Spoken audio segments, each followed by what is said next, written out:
नमस्कार दोस्तों, क्या हाल चाल है। आजकल हम लोग फिजिक्स क्लास 12 की पढ़ रहे थे। इसका चैप्टर 2 हम लोग कर रहे थे और पिछले चैप्टर में हम लोगों ने पढ़ लिया था कि विभव क्या होता है, विभवांतर क्या होता है, विभव प्रवणता क्या होती है, या किसी बिंदु आवेश के कारण, पॉइंट चार्ज के कारण किसी बिंदु पर वैद्युत विभव का मान क्या होता है। ये सारी चीज़ें हमने पिछले क्लास में जान लिया। जो भी नए हैं या जो भी इस वीडियो को देख रहे हैं, उनसे मेरा अनुरोध है कि इससे पहले पार्ट 1 इसका ज़रूर देखें, ताकि आपको समझ में आ जाए कि वास्तव में विभव क्या होता है, विभवांतर क्या होता है। फिर उसी का एप्लीकेशन हम आगे बढ़ेंगे। तो आइए हम शुरू करते हैं आज वैद्युत द्विध्रुव के अक्षीय स्थिति के किसी बिंदु पर वैद्युत विभव ज्ञात करना है। तो हमने चैप्टर 1 में पढ़ लिया था कि वैद्युत द्विध्रुव क्या होता है। अब उसी वैद्युत द्विध्रुव के अक्षीय स्थिति पर हम कोई बिंदु लेंगे और उस बिंदु पर हम वैद्युत विभव का मान ज्ञात करेंगे। तो आइए देखते हैं। सबसे पहले तो हम बनाते हैं वैद्युत द्विध्रुव। आप जानते हैं वैद्युत द्विध्रुव होता है समान परिमाण किंतु विपरीत आवेश एक दूसरे से अल्प दूरी पर रखे हों। एक दूसरे से अल्प दूरी पर रखे हों तो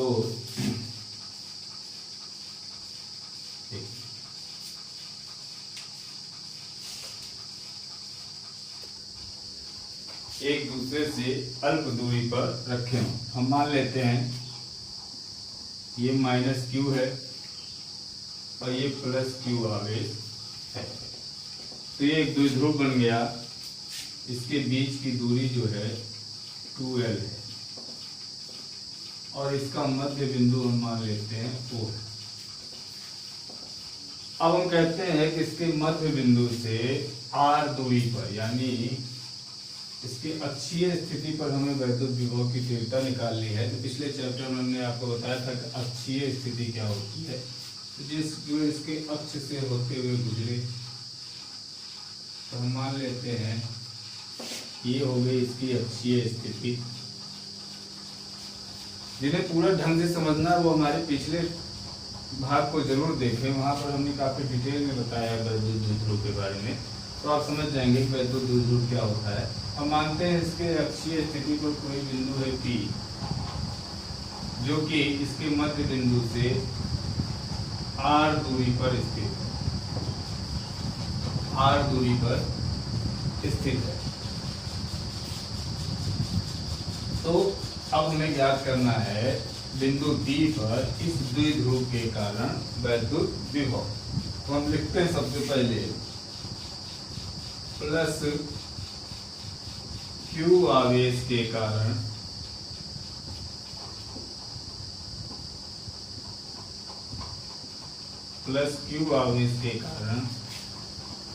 बिंदु P पर वैद्युत विभव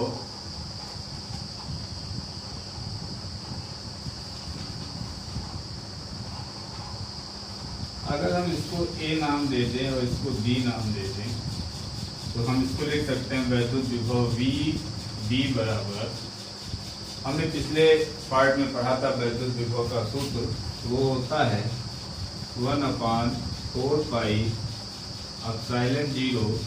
दोनों में से कोई एक आवेश, चूंकि प्लस Q आवेश के लिए ले रहे हैं तो लिखेंगे प्लस Q अपॉन R²। अब देखिएगा R² यानी इस बिंदु से बिंदु P तक की दूरी क्या होगी। हमने क्या माना है, हमने माना इसके मध्य बिंदु से P तक की दूरी R है और ये इसका मध्य बिंदु अगर पूरी लंबाई L है, 2L है, तो ये कितना हो जाएगा, ये भी L हो जाएगा और ये दूरी भी L हो जाएगी। तब ऐसे में अगर हम कहें कि Q से P तक की दूरी क्या हो जाएगी, तो यानी B से P तक की दूरी, तो फिलहाल तो आप यहाँ पर लिख लीजिए BP। ये क्या हो जाएगा, B से P तक की दूरी हो जाएगी R माइनस L। तो हम यहाँ पर क्या लिखेंगे, VB बराबर हो गया 1/4πε0 Q/R-L। ये हो गया समीकरण हमारा ए। अब अगर हम ये ज्ञात करें कि ए से लेकर के पी तक की दूरी क्या होगी, तो ए से लेकर के पी तक की दूरी हो जाएगी R + L, क्योंकि ओ से लेकर के पी तक की दूरी है R और ओ से लेकर के ए तक की दूरी है L, तो दोनों जुड़ गया, फिर क्या हो जाएगा R + L। अब हम लिखेंगे -Q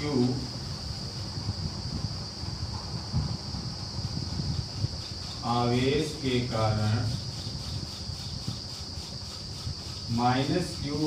के कारण बिंदु P पर वैद्युत विभव हम मान लेते हैं VA। ये क्या हो जाएगा 1/4πε0 -Q ले रहे हैं तो -Q अपन दूरी क्या हो जाएगी AP। अगर AP की हम वैल्यू लिख दें तो VA बराबर हो जाएगा, ये माइनस था तो -1/4πε0 Q/R + L। ये हो गया समीकरण हमारा 2। ये तो हमने अलग अलग बिंदुओं आवेश के कारण बिंदु P पर वैद्युत विभव निकाल लिया, लेकिन हमें पूरे द्विध्रुव के कारण इस बिंदु P पर वैद्युत विभव ज्ञात करना है। तो हम लिखेंगे परिणामी वैद्युत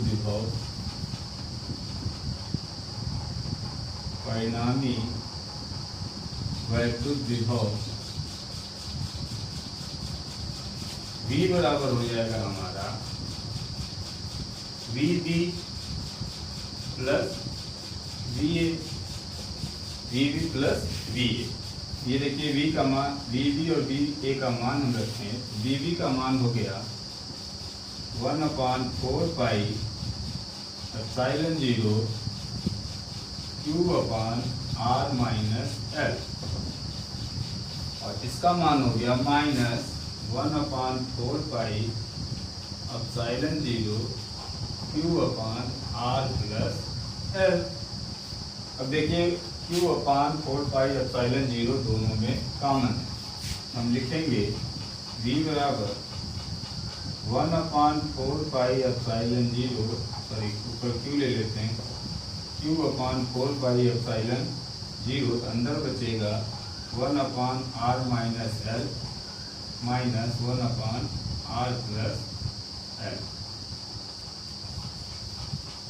इसको हल करते हैं। V बराबर हो गया Q/4πε0, इसका लघुत्तम लेंगे तो ये हो जाएगा R - L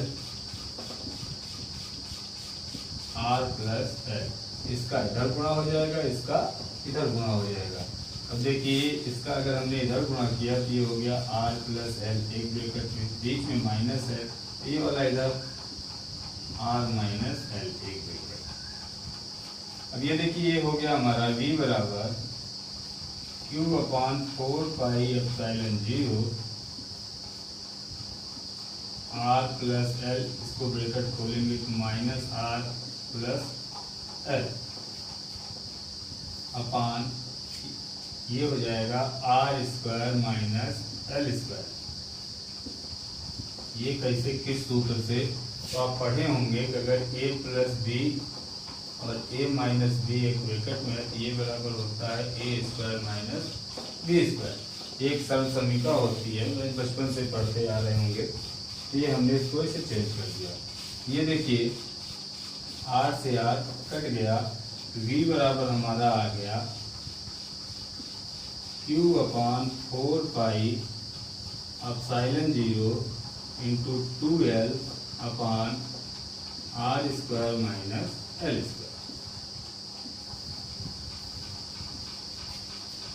अगर हम लिखें P बराबर वैद्युत द्विध्रुव P बराबर, आप जानते हैं चूंकि P बराबर होता है 2QL, यहाँ देखिए ऊपर को गुणा कर दें 2QL हो जाएगा। 2QL की जगह हम क्या लिख सकते हैं, P भी लिख सकते हैं। हमारा सूत्र हो गया V बराबर 1/4 पाई एप्सिलॉन 0 और 2QL की जगह हम लिखेंगे P/r² माइनस L²। ये हमारा सूत्र हो गया वैद्युत विभव का। अब इसमें हम एक विशेष स्थिति लेते हैं। विशेष स्थिति लेते हैं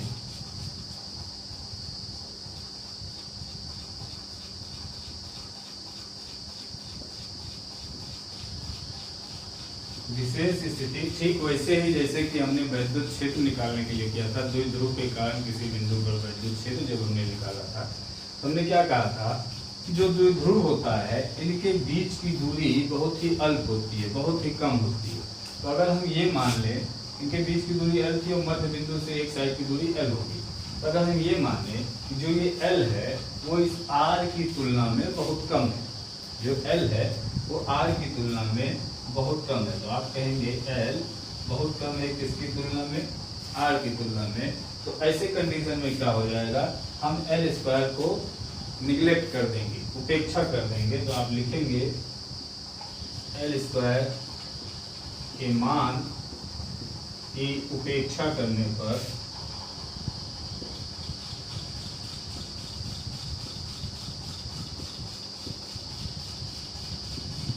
क्यों उपेक्षा कर देंगे, क्योंकि आप जानते हैं कि कोई भी छोटी राशि होती है, अत्यंत छोटी राशि होती है, तो उसका अगर आप स्क्वायर करते हैं तो और छोटी हो जाती है।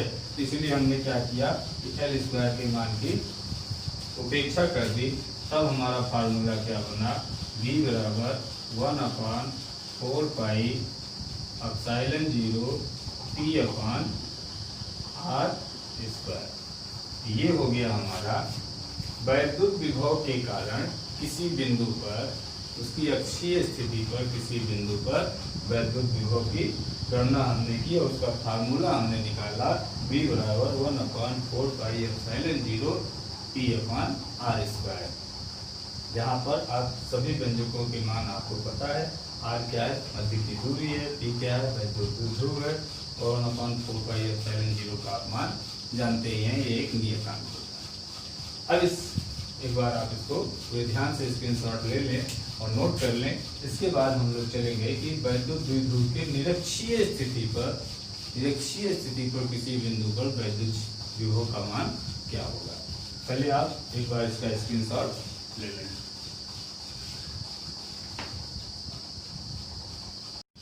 चलिए अगला टॉपिक है हमारा वैद्युत द्विध्रुव के निरक्षीय रेखा पर स्थित किसी बिंदु पर वैद्युत विभव।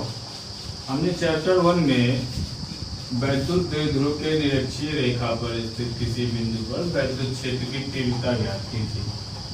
अब यहाँ पर हम वैद्युत विभव ज्ञात करेंगे। फिर से वही काम करते हैं। एक तो सबसे पहले हम एक वैद्युत द्विध्रुव की कल्पना करते हैं। एक पॉइंट ये है, एक पॉइंट ये है, मान लेते हैं ये A है और ये B है। यहाँ प्लस Q आवेश रखा है, यहाँ माइनस Q आवेश है। इन दोनों के बीच की जो दूरी है वो 2L है। ये हमने एक विद्युत द्विध्रुव बना लिया। इसका मध्य बिंदु मान लेते हैं ये है और ये O। अगर आपने हमारी पिछले की वीडियो देखी होंगे वैद्युत क्षेत्र की तीव्रता, वहाँ पर हमने बताया था निरक्षीय रेखा क्या होती है। चलिए फिर से जान लेते हैं। अगर हम इसके मध्य बिंदु पर एक परपेंडिकुलर ड्रॉ करें तो ये जो लाइन कहलाएगी ये निरक्षीय रेखा कहलाएगी। कौन सी लाइन कहलाएगी, इक्वेटोरियल या निरक्षीय रेखा कहलाएगी। अब इसी रेखा पर किसी भी बिंदु, कोई भी बिंदु हम ले लें और वहाँ पर हमें वैद्युत विभव का मान ज्ञात कर लेना है। मान लेते हैं ये बिंदु है, इसका नाम रख देते हैं Z। ये Z है और इस पॉइंट पर हमें इस वैद्युत द्विध्रुव के कारण वैद्युत विभव की गणना करनी है। और ये मान लेते हैं इसके मध्य बिंदु से इसकी जो दूरी है वो है R। मध्य बिंदु से जो इसकी दूरी है वो क्या है, R। अब हम जैसे पिछले क्लासों में किया था, सबसे पहले क्या करेंगे, इस इसको ऐसे मिला लेंगे और इसको ऐसे मिला लिया। तो हम देख रहे हैं कि यहाँ पर एक ट्राइंगल बन रहा है। चूंकि हमने ये परपेंडिकुलर यानी लंब डाला है तो ये दोनों कितने हो जाएंगे 90 डिग्री के हो जाएंगे।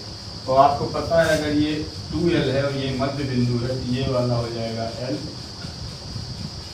ऐसे ही ये वाला भी यहाँ से यहाँ तक की दूरी L हो जाएगी। हमें ये दूरी पता है R, हमें ये दूरी पता है L।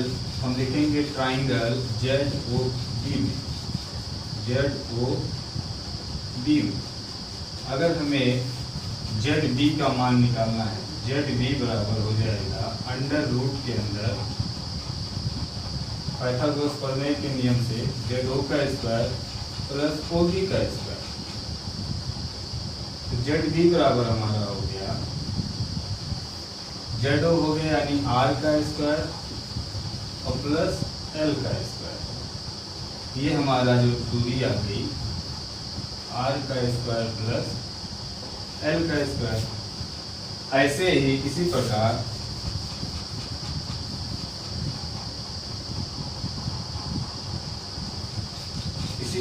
अगर हम ZA की लंबाई ज्ञात करें ये हो जाएगा, ये भी R square plus L square हो जाएगा।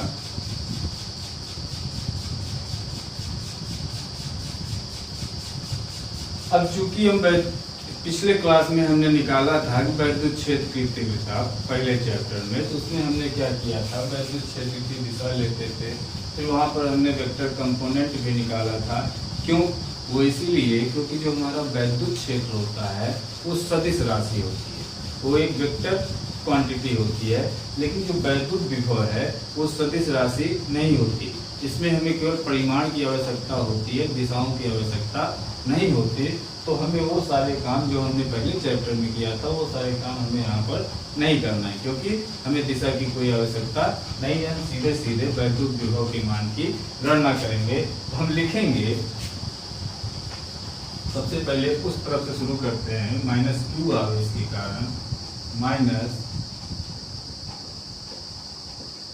-q आवेश के कारण बिंदु Z पर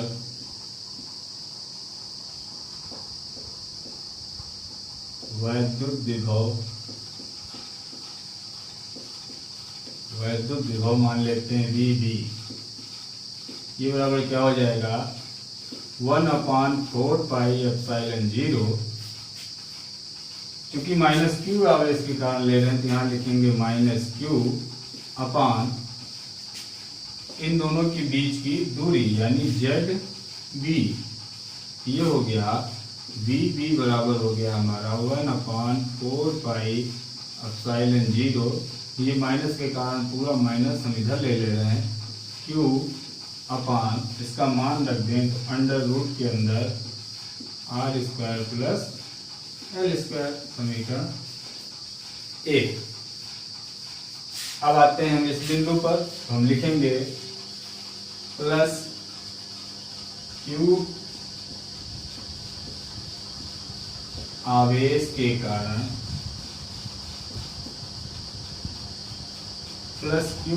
के कारण बिंदु Z पर वैद्युत विभव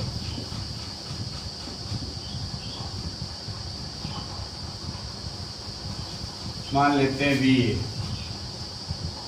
ये हो जाएगा 1/4 पाई एप्सिलॉन 0 प्लस Q अपान इन दोनों के बीच की दूरी क्या है ZA। ये हो जाएगा VA बराबर 1/4 pi epsilon 0 Q upon under root R square plus L square. ये हो गया हमारा समीकरण 2। हमने इन दोनों के कारण अलग अलग बिंदु की Z पर वैद्युत विभव ज्ञात कर लिया, लेकिन हमें तो इस पूरे द्विध्रुव के कारण इस बिंदु पर वैद्युत विभव चाहिए। तो हम लिखेंगे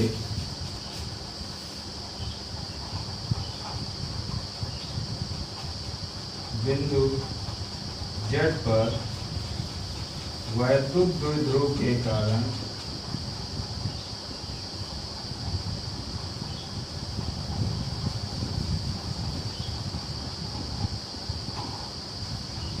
परिणामी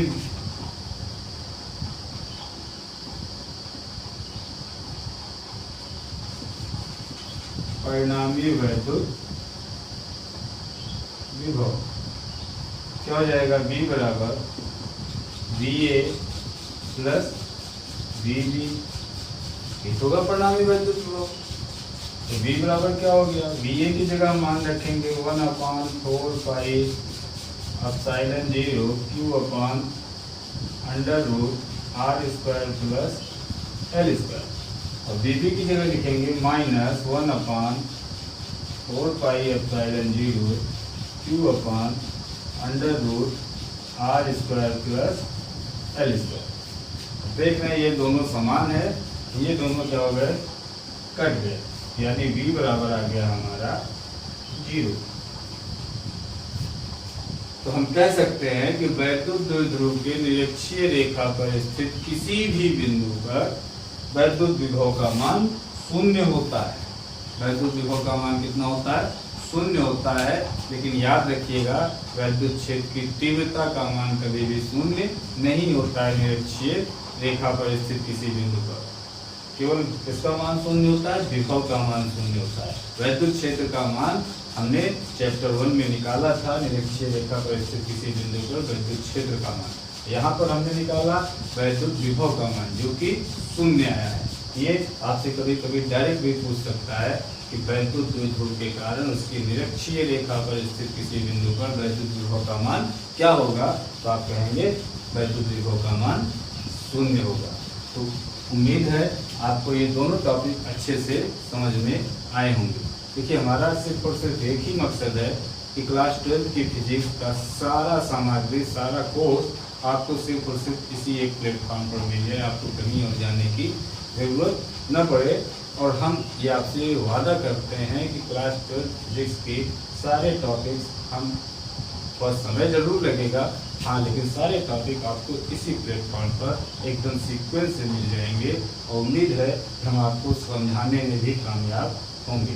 बस इसी तरीके से वीडियो को देखते रहिए और लाइक और शेयर करते रहिए ताकि हमारा हौसला बना रहे और आपका भी कुछ फायदा हो सके। धन्यवाद।